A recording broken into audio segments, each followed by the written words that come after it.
Welcome to Hate Hoops, where I hate on hoops and they must hate hooping. March Madness. I'm not gonna lie, this shit can't be real. They scored 25 points in a full game and 2 points in the second quarter. This is as a team. This is not one person. I've never seen ESPN show the top performers of the game and the person only have rebounds. I mean, if we're being honest, this shit was pure artistry. This felt like the pinnacle of being ass, or what it looks like playing Duke. Tennessee Tech got 100-pieced. They lost by 60. This is truly what belt to ass looks like. Starting up 2-for-1 brick packages by getting blocked and then harming my ears. Stephen F. Austin got 100-pieced. I mean, they're playing some rough teams, but a 51-point deficit gave us a 2-for-1 blocked package. Don't go back up. Get the fuck out of there. I for sure have permanent eardrum damage. I mean, what a pass. Way to find the open construction worker. I saw the first quarter of this game and had faith it was going to be competitive. Second quarter said, fuck you. Add South Florida to the list of getting 100-pieced. Wind. I was watching these games with headphones. Some of these bricks were jump scaring me. Shout out to Southern. They lost by 38, but they didn't get 100-pieced. They seem to have a thing for failing around the basket, though. He kept trying that basket like Betts isn't sitting right there. FDU had a closer game than the previous games mentioned. Still ass, though.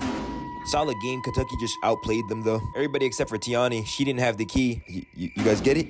Sorry for that. Moving on, GCU let this game slip in the second half. They were getting clamped up, but fuck it. Brown floater to beat the clock. Wind. Fine, I'll give her a fair shot. Brown catching shit. Wind. Alyssa Durazo Frescas in transition pulling this shit. And no, this was not blocked. Wind. And for Baylor, Fauntleroy trying to score around the basket was hard to watch. Bank no clank. Montana State got a lot of turnovers. There was a point where this game was tied, but this shit actually turned into bullying. I mean, it just got to a point. Montana State just started passing it to them. Ohio State went on a nasty run. Press, steal, score. Or press, force a miss, score. Fairfield just might need lethal shooter.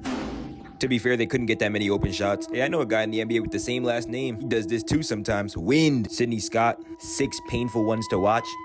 At least Kansas State had a little bit of struggle. Poindexter for 3.